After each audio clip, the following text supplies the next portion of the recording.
면 어떻습니까? 다 오는 것 아니겠습니까? 그런 것처럼 신앙도 마찬가지다라고 생각합니다. 많은 종교가 있지만 왜 예수를 믿어야 하는가?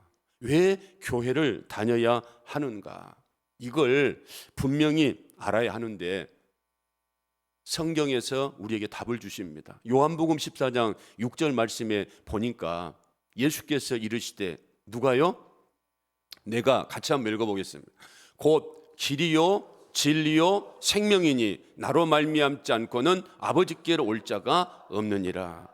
영원한 생명의 나라, 예비된 영원한 생명의 나라.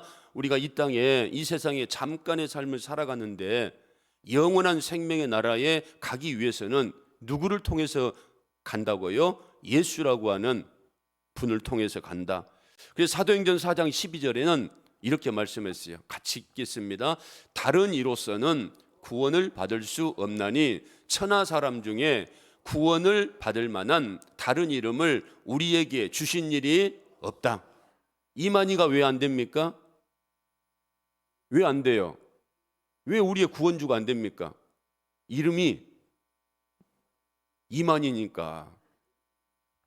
문선명이 왜 안 됩니까? 이름이 문선명이니까 안 되는 겁니다. 아들을 낳으리니 이름을 누구라고 하라? 예수라 하라. 그가 자기 백성을 모든 죄에서 뭐 할 자이시니라? 구원할 자이시니라. 예수님만이. 오늘 이 청년들이 이제 예수로 충만하세, 예수로 충만하세, 예수로 충만하세. 할렐루야. 예수 충만하자고 찬양하지 않았습니까? 왜 우리가 예수를 사모하고 예수만 충만하게 되어져야 하는가 하면 예수만이 우리의 생명이고 예수만이 우리의 구원이고 예수만이 우리의 축복인 줄로 믿습니다.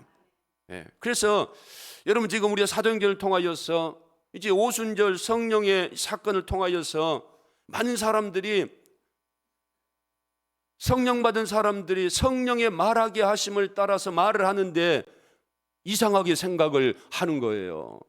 디아스포라 많이 흩어져 있는 그런 15개 국가, 이 말은 이제 전 세계에 흩어져 있던 사람들이 오순절을 지키기 위해서 왔는데 이 120명의 성도들이 외국어를 배워본 적도 없는 사람들이 각 나라 사람들의 말로 이렇게 언어를 말하니까 사람들이 야, 희한한 일이 벌어진다라고 하는 사람도 있고 어떤 사람들은 무엇에 취했다?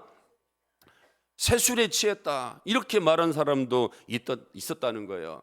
그래서 베드로가 의아해하고 세술에 취했다라고 하는 사람들 불러 모아서 뭐라고 말합니까? 자, 내 말을 뭐 하라고요? 들으라. 이렇게 말씀을 하고 있습니다. 그래서 2장에 보면 이스라엘 사람들아 이 말을 들으라. 여러분 지금 말을 하고 방언을 하고 안진뱅이가 일어서고 이런 기적이 중요한 게 아니고요. 정말로 중요한 게 뭐겠습니까? 하나님의 말씀을 들어야 한다는 거예요. 할렐루야. 기적은, 표적은, 권능은 예수 그리스도께서 하나님의 아들이시다, 예수님을 하나님이 보내신 분이다라고 하는 사실을 보여주고, 그래서 그 기적을 따라서 살아가지 아니하고 예수를 믿는 믿음으로 살아가도록 하기 위해서 기적과 표적을 보여주는 것이지, 그 기적이 구원이고 그 기적이 우리의 영원한 생명이 되는 것은 아니다라고 하는 사실이죠. 그래서 여러분 우리가 뭘 들어야 돼요? 하나님 말씀을 들어야 됩니다. 교회를 오래 다녔는데, 그래서 이제 오래 다녀서 연수가 지나가지고 직분을 받는 사람들이 많이 있는데요, 변화가 더딘 사람들의 특징이 있습니다. 왜 그렇게 오래 다녔는데 왜 그렇게 변화가 더딜까? 이유는 한 가지입니다. 하나님 말씀을 잘 듣지 않기 때문에 그렇다는 거예요. 믿음이 성장이 되어야 인격의 변화, 인격의 성숙이 있지 않겠습니까? 내 믿음이 하나님이 기뻐하시는 믿음이 되지 못하는데 내 사고가, 내 가치관이 세상 것으로 이렇게 아직도 변화되지 않고 있는데 우리가 어떻게 성숙한 믿음의 삶을 살아갈 수가 있겠습니까? 어떻게 성숙한 그런 생각을 가지고 살아갈 수가 있겠어요? 인격의 변화, 성숙의 변화는 무엇을 통해서 이루어진다? 하나님의 말씀을 통해서 이루어지는 거예요. 그래서 우리가 믿음은 무엇에서? 들음에서 되어지는 것이고, 그 들음이라고 하는 것은 무슨 말씀입니까? 그리스도의 말씀이라는 거예요. 하나님의 말씀을 들어야 한다는 겁니다. 여러분, 데살로니가 교회가 얼마나 바울이 복음을 전할 때에 핍박이 많았는가. 3주만 전하고 도저히 전할 수가 없어서 도망치다시피 해서 나옵니다. 그런데 훗날 데살로니가 교회 성도들에 대한 소문이 들리는데요, 이들이 정말로 대단한 믿음과 그리고 사랑과 수고의 소망의 소식들이 들려지게 되는 거예요. 그런데 왜 그랬는가? 왜 그들이 믿음과 그리고 소망과 사랑을 가지고 그들이 교회를 든든하게 세워져 갔는가 하면, 데살로니가 전서 2장에 보면 그들이 하나님의 그 말씀을 하나님 말씀으로 받아들였다는 거예요. 사람의 말로 받아들이지 아니하고 그들이 하나님의 말씀으로 받아들였다라고 하는 사실입니다. 여러분, 기독교의 특징은 뭔가 하면 살아계신 하나님 말씀을 지금도 들을 수 있다는 겁니다. 할렐루야. 여러분들은 지금 이 목사를 통하여 선포되어진 말씀을 사람의 말로 받습니까? 하나님의 말씀으로 받습니까? 할렐루야. 예. 하나님 말씀으로 받으면 지금 눈동자가 어떻게 되겠습니까? 불꽃 같은 눈동자로 하나님이 지금 불같은 성령의 역사로 말미암아 하나님 말씀이 선포되어지고 있는데, 여러분, 하나님 말씀은 생명인 줄로 믿습니다.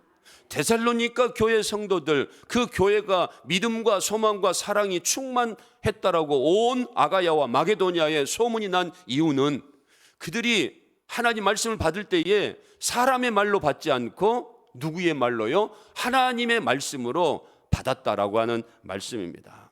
그래서 여러분, 사람이 떡으로만 사는 것이 아니고 누구의 입에서 나오는? 하나님의 입에서 나오는 무슨 말씀으로? 모든 말씀으로 살 것이다. 네. 그런데 여러분, 여기서 살 것이다, 네, 하나님의 입에서 나오는 모든 말씀으로 살 것이다 라고 하셨는데, 이게 여러분 현재 분사로 되어져 있다는 거예요. 현재 분사는 뭔가 하면 계속 나온다는 거예요. 그러니까 하나님 말씀이 아브라함 때나 구약의 때 이때 한 번만 나온 것이 아니고요, 하나님 말씀은 지금도 살아 계셔서 뭐 한다는 겁니까? 역사하는 힘이 크다는 거예요. 그런데 중요한 것은 이 역사라고 하는 것은 움직이는 것 아니겠습니까? 하나님이 언제 움직이는가? 하나님이 언제 역사를 일으키는가? 우리 마음이 그 말씀을 스폰지처럼 잘 믿고 수용하고 신뢰할 때 하나님의 놀라운 역사가 이루어지는 줄로 믿습니다. 여러분, 중요한 것은 우리 마음의 밭입니다. 씨를 뿌렸는데 그 밭이 길가냐 돌밭이냐 가시떨기 나무 밑이냐 아니면 옥토냐 따라서 열매가 맺히기도 하고 안 맺히기도 하고 조금 맺히기도 하고, 그리고 30배, 60배, 100배의 열매가 맺혀지는 줄로 믿습니다. 여러분, 우리 마음이 얼마나 중요한가? 우리 마음의 자세가 얼마나 중요한가? 여러분, 이 시간 마음을 여시길 바랍니다. 내가 문을 두드리노니 내가 열면 내가 들어가서 내가 너와 함께 하리라. 이 시간도 여러분들이 마음을 여시고 하나님 말씀으로 받으시고, 그리고 여러분들에게 놀라운 은혜가 임할 수 있도록 여러분들이 말씀에 집중할 수 있기를 주님의 이름으로 축원을 드립니다. 그래서 이 베드로가 이 말을 들으라, 내가 지금 한 말을 들으라, 이렇게 말씀하시면서 나사렛 예수에 대해서 말씀을 하고 있어요. 여러분, 성령 받은 이 사람들을 통하여서 하나님의 교회가 세워졌는데, 이 베드로 그리고 이 교회가 처음으로 선포하는 게 뭔가 하면 나사렛 예수였어요.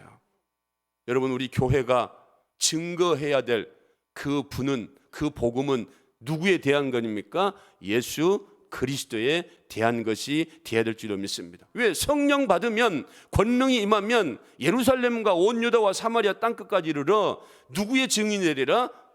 내 증인이 되리라. 내가 누굽니까? 예수라는 거야. 성령 받은 사람의 특징, 하나님의 사람들이 모인 곳에는 반드시 누구 이야기가 나와야 되는가 하면 예수의 이야기가 나와야 한다는 거야. 그래서 베드로가 이상하다, 또 쇠술에 취했다라고 하는 이런 사람들에게 이 말을 들으라. 너희들이 알고 있었던 나사렛 예수. 여러분, 이들은 알고 있지 않습니까? 지금 오순절은 6월절 이후에 50일 만에 이렇게 갖는 절기 아니겠습니까? 그런데 그 50일 전에 무슨 일이 일어났어요? 예수님이 6월절 어린 양으로 십자가에 못 박혀 죽였지 않습니까? 나사렛 예수를 죽였지 않습니까? 이들이. 그래서 그것 다 알고 있지 않습니까? 예수가 어떻게 해서 십자가에 달려 돌아가셨다라고 하는 사실을 다 알고 있잖아요. 이들에게 나사렛 예수에 대해서 말씀을 하시는데 36절에 이 예수를 누구라고 베드로가 정확하게 고백하고 있습니까? 우리 36절 한번 보겠습니다. 36절. 자, 시작. 그런즉 이스라엘 온 집은 확실히 알지니 너희가 십자가에 못 박은 이 예수를 하나님이 주와 그리스도가 되게 하셨느니라 하니라. 아멘. 예. 예수가 누군가에 대한 분명한 확신이 우리에게 있어야 한다는 거예요. 예수가 누구신가? 예수는 우리의 누구라는 겁니까? 주라는 겁니다. 주인이라는 거예요. 그리고 예수는 우리의 누구라는 겁니까? 그리스도라는 겁니다. 주라고 하는 것은 우리의 구주가 되시는 하나님이시고, 그리스도라고 하는 것은 왕과 제사장과 선지자 이 직분을 가지고 있는 분이라는 거예요. 그래서 예수님은 우리를 통치하시고, 그리고 예수님은 우리를 가르치시고, 그리고 예수님은 우리를 누구에게로 인도하시는? 하나님께로 인도하시는 왕이시요 선지자시요 제사장이시요 우리의 주인이 되시는 하나님이시다라고 하는 사실, 이걸 누가 그렇게 인정을 하고 계신다는 겁니까? 하나님이. 하나님만이 예수 그리스도가 그리스도시고 하나님이 예수 그리스도가 우리의 주가 되신다라고 하는 사실을 이제 베드로는 확실히 확신하고 알고 있고, 그리고 오순절 디아스포라에서 온 많은 사람들에게 확실히 알아라. 여러분, 이 시간도 여러분들에게 다른 거 요구하고 있는 게 아니에요. 예수 그리스도가 누군가, 우리가 믿는 예수가 누군가, 이거 분명히 확실히 알고 믿으면 우리가 흔들리지 않고 요동하지 않는 줄로 믿습니다. 그래서 하나님이 증언하셨다는 거예요. 누구를? 예수 그리스도를 증언하셨다는 거예요. 자신이 증언하는 게 아니고요, 베드로가 이분이 하나님의 아들이다라고 증언하는 게 아니고요, 하나님이 예수 그리스도를 주가 되시고 그리스도가 될 수 있도록 하나님이 증언하셨다는 거예요. 자, 어떻게 증언을 하셨는가? 22절 말씀 한번 보겠습니다. 22절 같이 한번 읽어보겠습니다. 이스라엘 사람들아, 이 말을 들으라. 너희도 아는 바와 같이 하나님께서 나사렛 예수로 큰 권능과 기사와 표적을 너희 가운데서 베푸사 너희 앞에서 그를 뭐 하셨느니라? 증언하셨느니라. 아멘. 예. 공생애 때 기적을 행하시고 권능을 행하시고 표적을 행할 수 있도록 하신 분이 누구라는 겁니까? 하나님이라는 겁니다. 그런데 이 하나님이 예수님으로 말미암아 그런 권능과 표적과 기사를 행하시도록 하셨어요. 그래서 예수로 하여금 누구다? 하나님이 보내신 메시아다라고 그들이 믿을 수 있도록. 할렐루야. 이 말은 뭐겠습니까? 우리가 예수 그리스도를 누구로 믿어야 한다는 겁니까? 하나님으로 우리가 믿고, 하나님의 아들로 믿고, 길이요 진리요 생명 되신 예수 그리스도와 함께하는 이런 삶을 우리가 살아가야 된다라고 하는 말씀이죠. 그리고 23절에는 또 무엇을 증언하고 있습니까? 23절 한번 읽어보겠습니다. 23절. 그가 하나님께서 정하신 뜻과 미리 아신 대로 내준 바 되었거늘 너희가 법 없는 자들의 손을 빌려 못 박아 죽였으나. 자, 23절 그대로 두세요. 보세요. 예수님 왜 십자가에 죽으셨어요? 이거 여러분 비참한 것 아니겠습니까? 저주스러운 것 아닙니까? 누가 십자가 지고 싶겠어요? 여러분 신명기에 보면 나무에 달린 자마다 다 저주받은 자다라고 했는데 여러분 누가 십자가에 달리고 싶겠습니까? 그런데 예수님이 누구의 뜻? 하나님께서 정해 주신 뜻과 미리 아신 대로 내준 바 되었다는 거예요. 하나님이 우리의 죄 문제를 위해서 하나님이 십자가에 내어주셔서 그래서 예수님이 주의 뜻을 이루기 위하여서 십자가에 달리셨다는 거예요. 그렇게 달리고 싶지 않는 십자가, 피해보고 싶던 십자가. 그렇지만 이 십자가를 져야만 누가 사는 겁니까? 저와 여러분이 죄 문제가 해결되고 그래서 하나님과의 관계가 회복될 수 있기 때문에 하나님은 내어주시고 예수님은 그 뜻을 이루시기 위하여서 십자가를 지셨다라고 하는 사실입니다. 그래서 누구에게 내줬어요? 너희가 법 없는 자들의 손을 빌려 못 박아 죽였다. 율법이 없는 자들, 로마 이런 사람들의 손을 빌려서 못 박아 죽였다는 거예요. 빌라도에게 내어주고 빌라도가 어때요? 십자가에 못 박게끔 하셨다는 거예요. 여러분, 예수님이 힘이 없어서 죽은 게 아니라는 겁니다. 많은 사람들이 유대인들은 부끄럽다, 그리고 헬라인들은 미련하다, 어리석다, 그래서 예수를 믿을 수가 없다라고 말하지만, 그러나 하나님의 뜻은 뭡니까? 예수님이 십자가에 달려 돌아가셔야만 우리의 죄의 문제가 해결되고 하나님의 약속의 말씀이 이루어지기 때문에 예수님은 십자가에 달리실 수밖에 없었다라고 하는 사실입니다. 그래서 마가복음 10장 45절에도 예수님이 섬김을 받으러 오신 게 아니고요, 예수님은 뭐 하러 오셨어요? 많은 사람을 대속물로 주시려고. 무엇을? 자기 목숨을. 여러분, 십자가 사건이 아니고서는, 십자가 아니고서는 우리 죄 문제가 해결될 수가 없습니다. 그렇지만 예수님이 십자가에 달려 돌아가심으로 말미암아 히브리서에 보니까 5가지가 해결이 됩니다. 히브리서 10장 12절에 이제 매번 죄를 짓고 구약의 이스라엘 백성들처럼 짐승의 피를 잡아가지고 나아갈 필요가 없어요. 예수 그리스도로 말미암아 죄를 위하여 한 십자가를 통하여서 영원한 이제 제사를 드리게 되는 거예요. 이제 우리는 짐승의 피 잡아가지고 가는 게 아니고요, 항상 언제요? 우리가 예수 이름으로 하나님 앞에 나아가기만 하면 우리의 죄는 날마다 사하여지는 줄로 믿습니다. 히브리서 9장 12절에 보니까 염소와 송아지 피로 하지 아니하고 오직 자기의 피로 영원한 속죄, 단번에 이제 모든 죄, 영원히 우리의 죄를 속죄해 주셨다.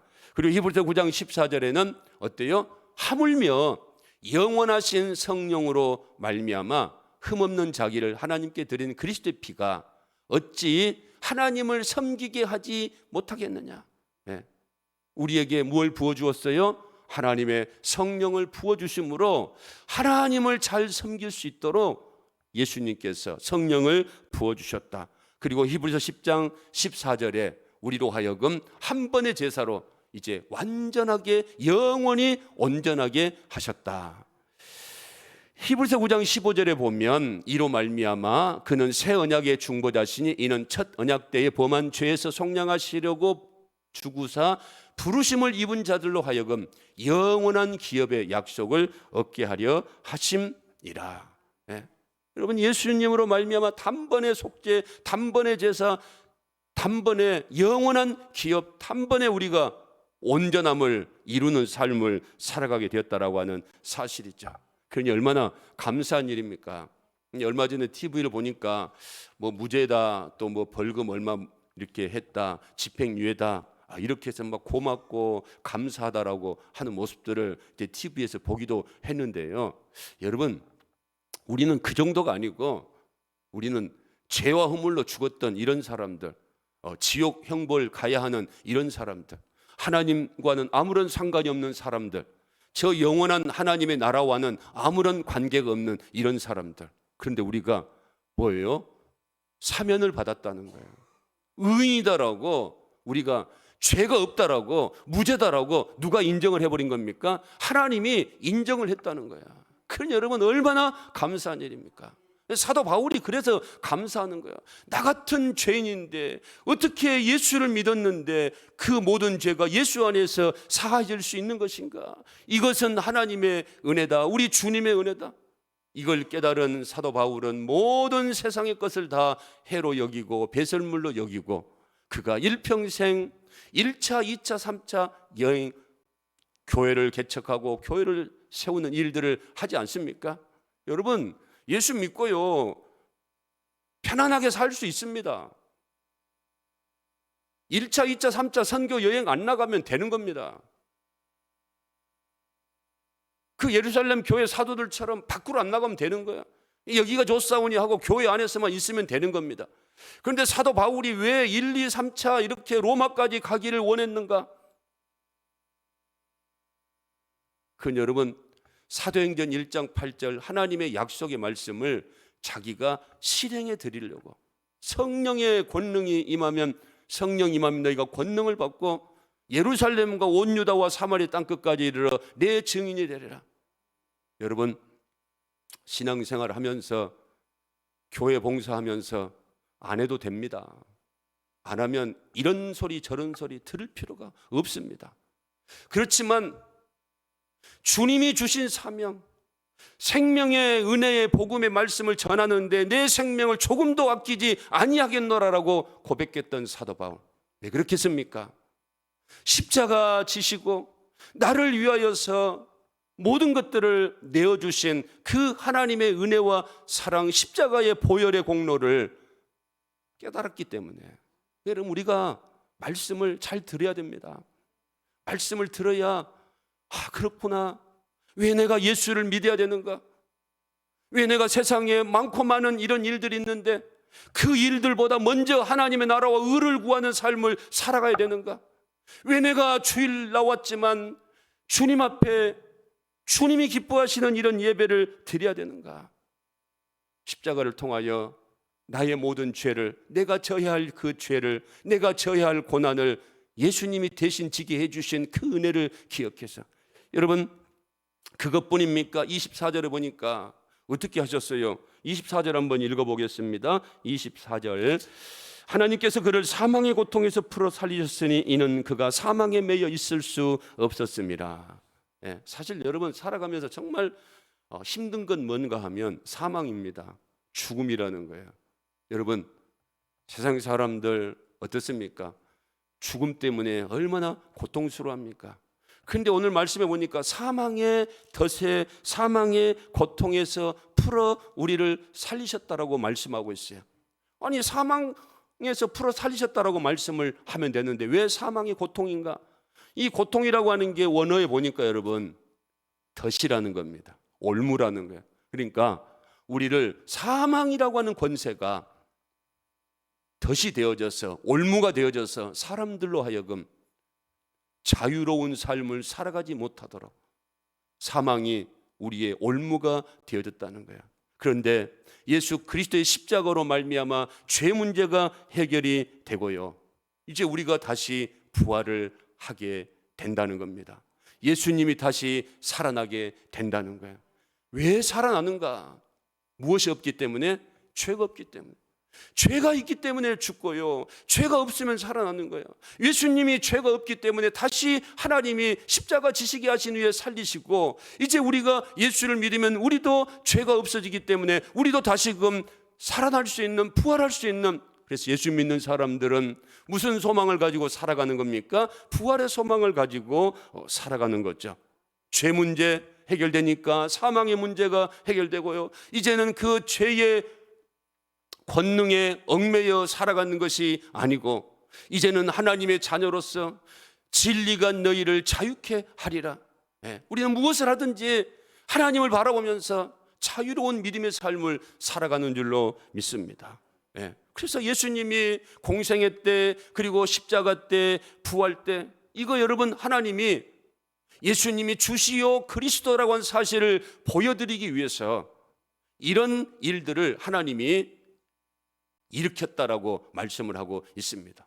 왜 예수님이 우리의 주가 되고 그리스도가 되는가? 예수님이 공생애 때 권능, 표적, 기적을 행하시고 예수님이 십자가에 죽으시고 예수님이 다시 부활하심을 보면 이 예수가, 이 나사렛 예수가 하나님의 아들이시고 이분이 우리의 주가 되시고 그리스도가 된다라고 하는 사실을 하나님이 지금 십자가와 부활을 통하여서 우리에게 증언하고 있으니까 너희들 이 말을 꼭 듣고 믿어야 될 것이다라고 말씀합니다. 그래서 여러분 부활의 이야기를 하면서 다윗을 지금 설명을 하고 있습니다. 시편 16편의 말씀을 가지고 와가지고 이 베드로가 이제 예수님과 그 다윗을 비교하고 있는 거예요. 여러분 다윗은 유대인들이 존귀한 이런 자기 조상으로 알고 있는 사람입니다. 얼마나 위대한 사람이고, 그래서 마태복음도 어때요? 아브람 그리고 다윗 그리고 예수 그리스도의 뭐라고요? 족보다. 아브람, 다윗, 예수 그리스도, 이 중요한 이런 사람 중에 한 사람이 누군가 하면 다윗이라는 겁니다. 그 다윗이 어떤 삶을 살았는가 보면 25절 한번 읽어보겠습니다. 25절, 다윗이 그를 가리켜 이르되 내가 항상 내 앞에 계신 주를 배웠으며 나로 요동하지 않게 하기 위하여 그가 내 우편에 계시도다. 이 다윗, 자기 이스라엘 사람들이 존경하는 그 다윗, 이 다윗은 항상 내 앞에 누구를 배웠다는 겁니까? 주를 배웠다는 거야. 이 말씀은 항상 예배자의 삶을 살았다는 겁니다. 한두 번 이렇게 주님을 찾고 주님을 만나는 게 아니고요, 시편 1편에도 보면 주야로 말씀을 묵상하고, 그리고 내가 하루에 7번씩 주를 찬양하다라고 이렇게 말했던 것처럼 다윗이라고 하는 이 이스라엘의 조상은 늘 하나님을 예배하는 이런 삶을 살았다는 겁니다. 그래서 다윗을 별명을 뭐라고 말합니까? 예배자다라고 말하는 거예요. 그 정도로 다윗이 예배하는 삶을 살았다는, 그 하나님 앞에 열심을 다하여서 예배할 때 그는요 요동하지 않았고요, 내 마음이 늘 기뻐하는 삶을 살아가게 되었다. 여러분, 그래서 우리가 삶 속에서 흔들리지 않고 늘 우울하지 않고 슬퍼하지 않고 감사하고 기뻐하는 이런 삶을 살아가기 위해서는 다윗처럼 어떠한 삶을 살아야 됩니까? 늘 항상 주님을 내 앞에 모시려고, 주님을 찾고 주님을 만나고 주님을 의지하는 삶을 살아갈 때에, 하나님의 나라와 의를 구하는 삶을 살아갈 때에 내가 모든 것을 더하여 주실 것이다라고 말씀하신 것처럼 하나님을 항상 내 앞에 모시려고 늘 전심으로 나를 찾고 찾는 자가 나를 만나리라고 말씀하셨는데, 여러분 우리는 어떤 믿음의 삶을 살아가고 있는가? 그래서 여러분, 인생의 성공과 실패는 사실은 무엇에서 오는가 하면 예배에서 오는 겁니다. 하나님 잘 섬기고 하나님께 잘 예배하고, 그럴 때 여러분 구약의 성경에 보니까 다윗이 그런 삶을 살았는데 이렇게 기록이 되어 있어요. 다윗의 집은 점점점 더 뭐해 가더라? 왕성해 가더라. 할렐루야. 하나님을 예배하는 다윗, 그 집안의 모든 것들이 점점점 더해져 가더라. 자신뿐만 아니라 자신이 경영하는 사업장뿐만 아니라 자신과 관계된 이런 모든 사람들의 삶이 점점점 더 왕성해 가더라. 요셉이 보디발 집에 가면 보디발 집이 왕성해지고, 감옥에 들어가게 되면 감옥이 왕성해지고, 애굽의 총리로 들어가면 애굽 나라가 왕성해지는 것처럼 하나님을 예배하고 하나님을 사랑하고 전심으로 하나님을 찾고 찾는 사람이 가는 곳곳마다 놀라운 부흥의 역사가 이루어지더라. 할렐루야. 우리 교회가 그런 교회가 되었으면 좋겠습니다. 여러분들이 점점 하나님을 만나고 하나님을 찾고 하나님 앞에 항상 배웠기를 원하는 이런 뜨거운 열정의 마음을 가지고 살아갈 때에 우리 교회가 점점 왕성해 감으로 여러분들의 가정과 산업의 터전과 여러분들이 속해 있는 모든 공동체 위에 하나님의 놀라운 은혜가 풍성하게 임할 줄로 믿습니다. 그런데 여러분, 마귀는 그렇게 못하게 합니다. 마귀는요, 예배는 드려야 되니까 예배 시간 나와서 예배 드리고, 그리고 적당하게 예배 드리고 가. 뭐 점심 먹고 또 오후 예배까지 드려, 뭐 수요 예배까지 드려, 뭐 새벽 예배까지 드리냐. 그냥 주일날 나와서 한번 썬데이 크리스찬 그러면 되는 거지. 여러분, 하나님 제일로 싫어하는 게 뭐겠습니까? 적당하게 드리는 거. 그리고 미지근한 것. 라오디게아 교회 하나님이 왜 토해버리고 싶다라고 말합니까? 미지근하니까. 하나님은 차든지 뜨겁든지, 믿든지 안 믿든지 그렇게 하라는 거예요. 이것도 아니고 저것도 아닌 이런 신앙, 하나님이 토해버리고 싶다라고 말하고 있지 않습니까? 여러분, 예배는 뭐 하는 겁니까? 예배는 뭐 하는 겁니까? 주님을 만나는 것이죠. 할렐루야. 여러분들이 이 시간 예배를 드리면서 누구의 음성을 드려야 됩니까? 하나님의 음성을 드려야 되고요, 하나님의 임재가 여러분들 마음 가운데 느껴져야 되고요. 그래서 오늘 다윗도 그렇고 베드로도 그렇고 여러분 마음 가운데 확신이 다시 한번 생겨져야 되고요, 여러분 마음 가운데 기쁨과 감사가 요동을 치고, 그래서 여러분들이 사실은 미친 사람처럼 희죽희죽 웃고 그래야 돼요. 여러분, 사도 바울이 총독으로부터 뭐라고 소리를 듣습니까? 너 미쳤구나. 예수님도 그 사람들로부터 미쳤구나라고 하지 않습니까?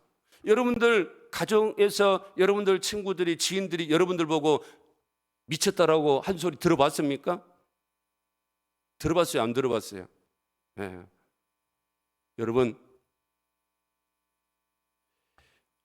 예배는 누구를 만나러 오는 겁니까? 하나님 만나러 오는 거예요. 예배의 시간을 드린 게 중요한 게 아니고요, 예배당에 나와서 자리를 차지하고 있는 게 중요한 게 아니고요, 더 중요한 것은 지금 살아계신 하나님을, 하나님의 말씀을 통하여서 우리가 만나야 되는 줄로 믿습니다. 이 확신이 있어야 여러분 요동을 치지 않는 것이죠. 이 죄악된 세상 가운데 사단과 또 이런 그 이단과 유혹의 시험에 넘어가지 않기 위해서는 살아계신 하나님이 지금도 나와 함께 하신다라고 하는 이런 믿음이 있어야 우리가 요동을 치지 않을 것 아니겠습니까? 여러분, 이사야 1장 12절 15절에 보니까 너희가 내 앞에 보이러 오나니 이것을 누가 너희에게 요구했느냐? 하나님은 한 번도 그런 요구를 하지 않았다는 거야. 왜? 무엇만 받고 가니까? 마당만 받고 가는 거 원하지 않는다는 거야. 여러분들이 이 시간 교회 와서 예배만 드리고 하는 거 원하지 않는다는 겁니다. 그냥 물질만 드리고 그냥 찬양만 하고 그렇게 왔다가 가는 거 원하지 않는다는 거예요. 하나님이 원하시는 것은 뭐라는 겁니까? 서로 말을 통해서 인격적인 교제를 좀 나누자는 겁니다. 그런데 구약의 이스라엘 백성들이 그렇게 하지 못했다는 거예요. 하나님 뜻은 상관이 없고 하나님 말씀은 듣지도 않고 자기 생각대로 그냥 내가 예배 드렸으니까, 예배 시간 참석했으니까, 물질 드렸으니까 이대로 됐지요 끝하고 가더라는 거죠. 그래서 13절에 뭐라고 말씀합니까? 헛된 재물이다라고 말하고 있지 않습니까? 하나님 앞에 연락되지 않는 모든 것들은 다 아무리 많고 아무리 좋게 우리가 드렸다라고 할지라도 그 재물은 하나님이 어떤 재물로 받아버려요? 헛된 재물. 가져오지 말라는 겁니다. 가져오지 말라는 거예요. 여러분, 뭐예요? 분향은 뭡니까? 기도하는 것 아니겠습니까? 이거 가증이 여기는 거고, 안식, 월삭고 안식일 대회로 모이는 거, 이거 예배 아닙니까? 이거 성애와 아울러 악을 행하는 거, 이거 여러분 하나님이 미치겠다는 겁니다.